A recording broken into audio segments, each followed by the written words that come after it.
มีการติดที่ดูเนาะ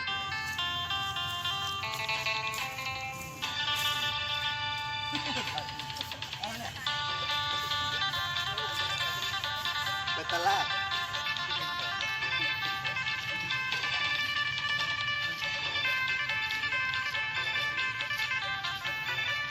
มาอีก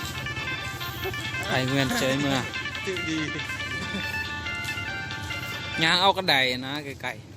โอ้ยังเห็นว่าคนไปหาบ่เห็น ๆมาเห็นเอาไปตลาดพี่น้องวู้ไปเบิ่งตลาดไทยเงินนี่อันเด้อเบิ่งน้ำกันนี่ตอนนี้วู้ น้องน้องน้อง กำลังไป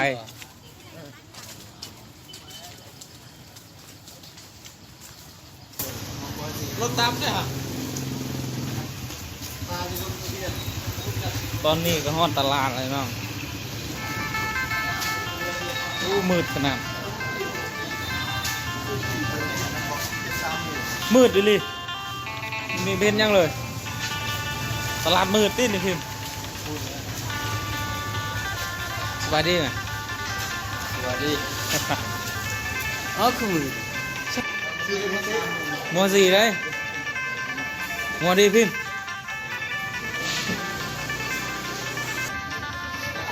mua đi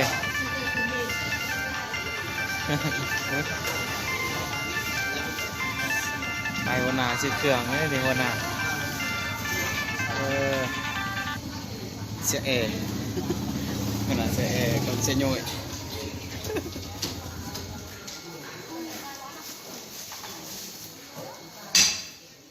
trả tiền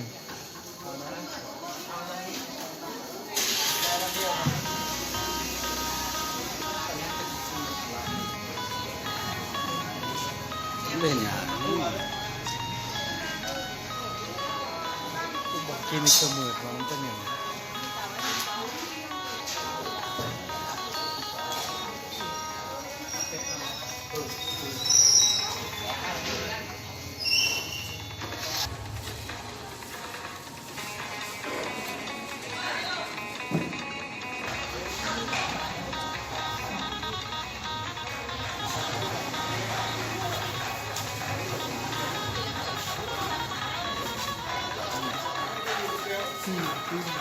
ได้คนงานนี่ ใน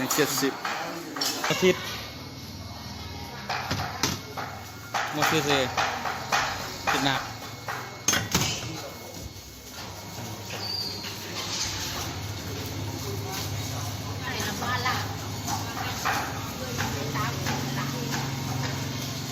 nào lại đông những cái tộc mình hết nhỉ? có mà Tay mũi đây. Tay không? Mũi tay không? tay đâu Ok, có tay. đây nè Đây.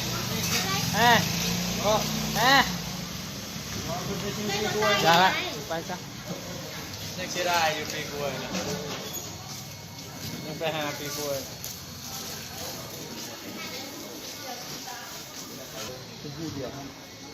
mình một cái thôi à Cái đã nửa 5 lạng rồi. Ôi, một Thêm cái cái mũi này nữa nhá. 9 lạng được không? เท่าไหร่ mấy nghìn 1 cân là 120 nhưng mà đây 9 lạng này là 101 rồi đấy 100 đấy. em ơi Vào có 11 thôi. và team ngàn ra chợ ซื้อใส่ลาม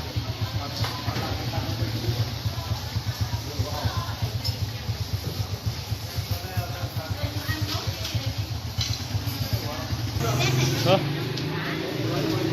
ไม่ได้ราคาที่นี่อยู่ mua than tôi đã khạc บ่ฮู้เลยตัวนี้มัน cái này bao nhiêu chị ไม่รับ than 15 nghìn đấy. 15 than 15 nghìn พัดเตี้ยวเขาก็เอาได้ไปใส่เอือกใส่ตีมือ นี่ มีครบหมดทุกอย่างเลยพี่น้อง ต้องเป็นกล้อง อย่าลืมกดไลค์กดแชร์เด้อฝากกดไลค์กดแชร์ ฮะ เออ Thì đâu? Đây nhá, đây có là thằng này. มีไข่เนาะกว่าbao nhiêu nè 32 nghìn một chục. tuổi bà เนื้องนะ Hả? เนื้อง ไม่ยัง โ อดเนื้อต่อ lấy gì hạt nem á หันเนมหันเนม hạt nem của mẹ á mắc gì ạ หันเนมหันเนื้อ mắc gì บ่เอาเนื้อตัวนี้ ก็ให้ สิเอาให้ สาว เส้นหยัง nấu canh xào เนื้อเลยรวยเนื้อ ที่ vâng 10.000 thịt nữa trả tiền phim quay à vâng Xem. quay em quay video à đúng rồi quay video gửi về Vâng. Lào Vâng. gần gần đây này à, cá khô đấy gửi về Lào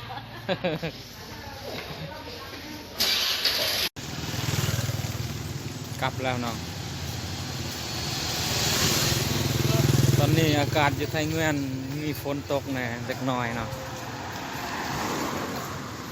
กลับแล้ว ไปจุดที่ก่อน เอาไปยัง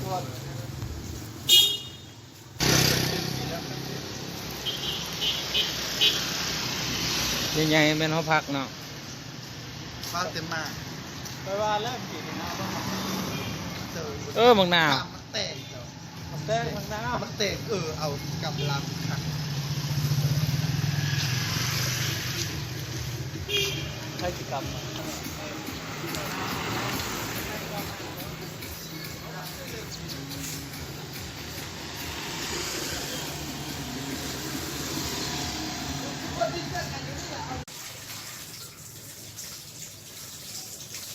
ขัวเนาะขัวร้ายเลยสุดยอดเลยข้าวคั่ว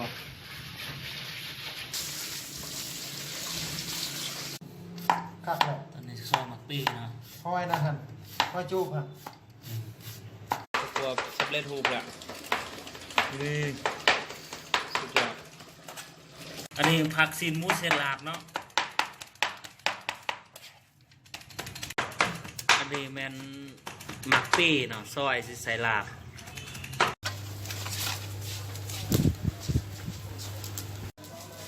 ทางลุมมีการตีบอกตีบูนอยู่เนาะ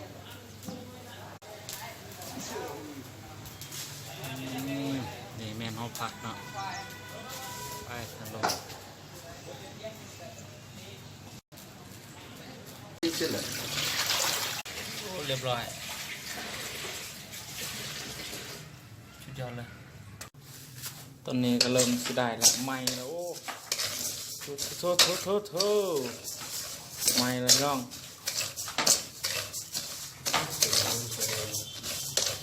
ตัวไหม้ละหัวไหม้มันจังหอมกำลังก่อไฟพี่น้องโอ้สุดยอดลูกมาแล้วโอ้อาจารย์พิมพ์เป็นคนก่อเนาะใช่ปิ่งหูหมูพี่น้อง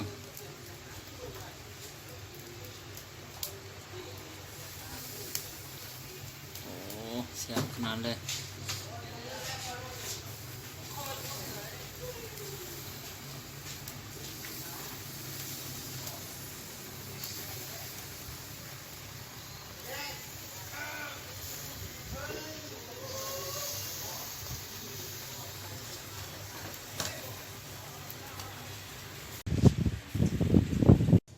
ถ่ายประมาณ1 วิซื้อนะแล้วก็พอ